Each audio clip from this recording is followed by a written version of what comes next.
I wasn't always this hunk of a man that exudes aromas that make girls lust for me. No, actually, I was born into this world a virgin. Finding a mate was like trying to find the One Piece.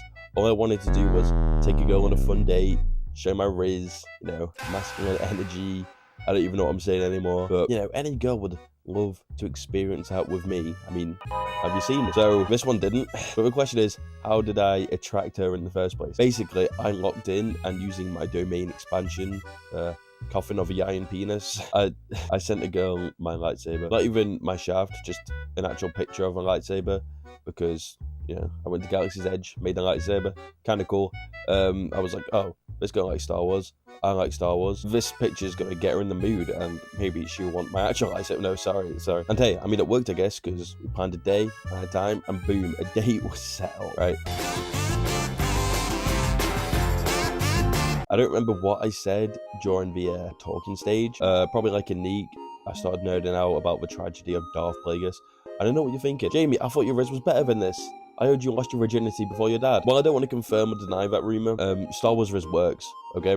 Try doing it, I promise you. 10 times out of 10, if you send a girl a lightsaber, it doesn't have to be yours. Just go on YouTube, search up Plo Koon or Kit Fisto's lightsaber, send them back, they're going to be all over you, okay? That's my daily advice. Right, so date was settled. Went to the train station, sat on the train, everything was going well. This is what I would say if I wasn't lying.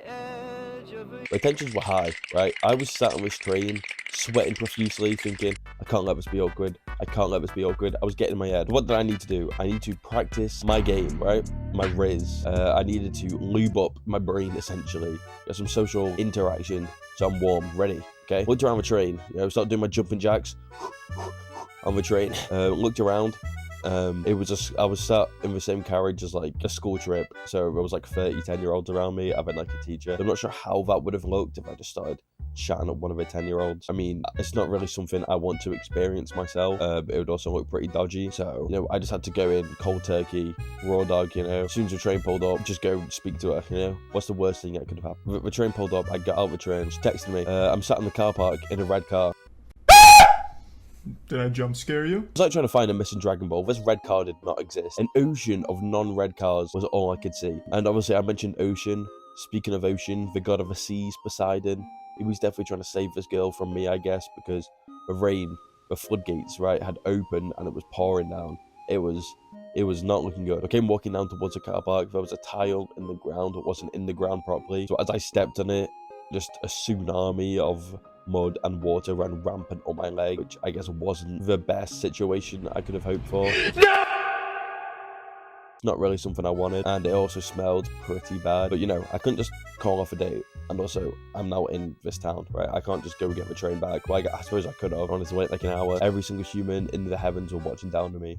Watch me bag this date, okay? Or at least that's how it felt. But I saw a glint of red, right? I saw a glint of red in the car park. I was like, this is the car. This is it. Walked up to it. Turns out it was the car. Nice. Finally, stroke of good luck. Sat down in the car, and then I had a choice. Either the red pill or blue pill of pointing out the wet leg or not pointing it out. I could have hid it, but it smelled pretty bad, so I felt like I had to point it out because I didn't just want her to think I stunk. Okay? So I told her about it. Not sure if that was the best first impression, smelling of wet dog, but at least she knows it's external circumstances, right? And the date continued. Luckily, the date continued. We had some food, but that part wasn't important, the small talk, having some food. And we went to bowling.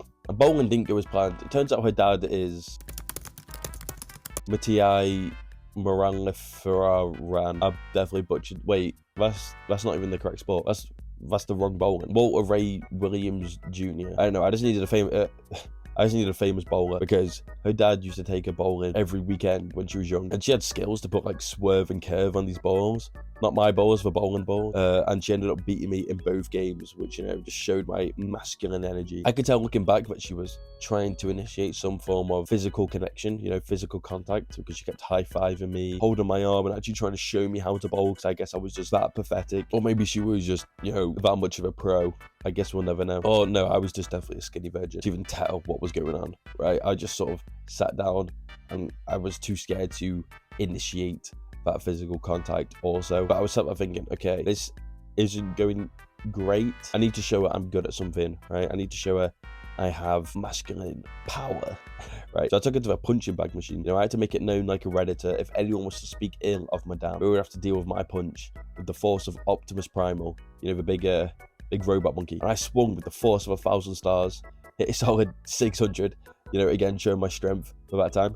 I go to the gym now, I promise. Honestly, this girl was so sweet looking back, and she didn't want me to get the train home because it was kind of a long way. So she drove me home. I mean, it was only a 10-minute drive, but, you know, she still drove me home.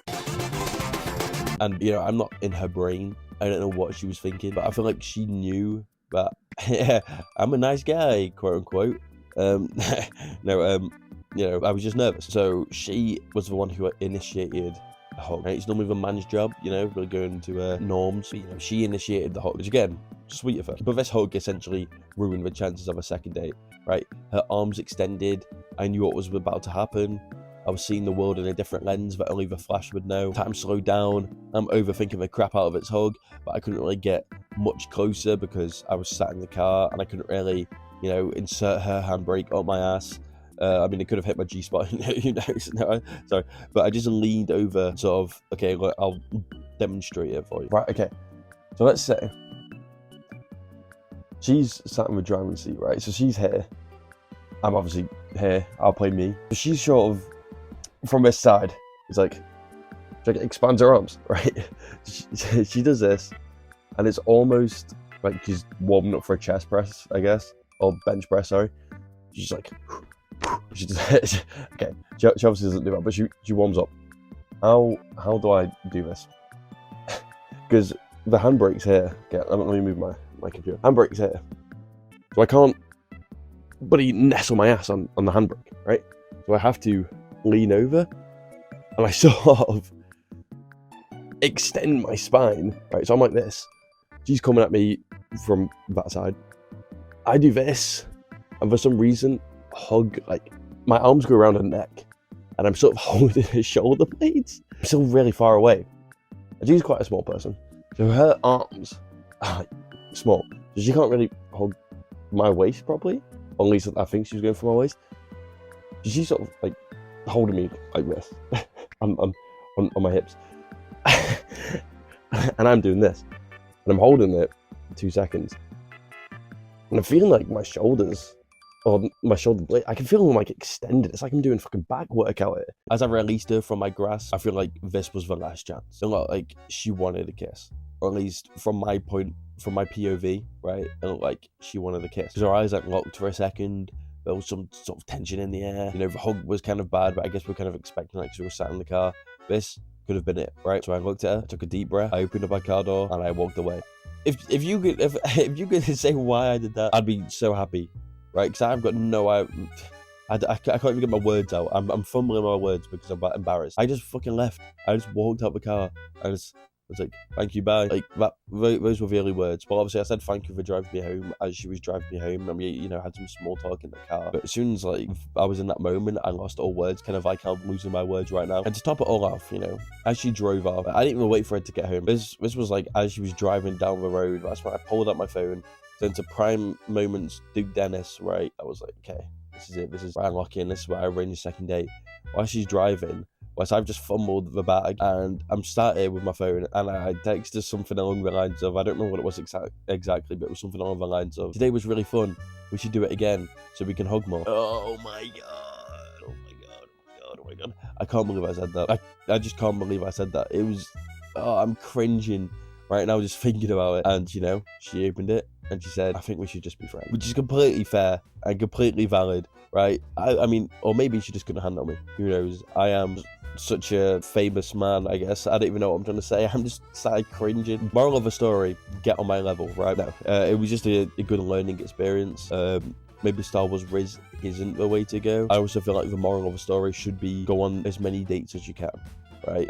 Because then you can learn about how bad you are at dating. Or maybe it's just me. Maybe I'm just the one terrible at dating. But, you know, I've been on a few dates now, quite a few dates in my time. I think I'm much better, right? So moral of the story, go on dates so you can evolve, like Pikachu into Raichu, right? Evolve. That should be the play, and then you can set yourself up in the future, I guess. Right? So be better than me.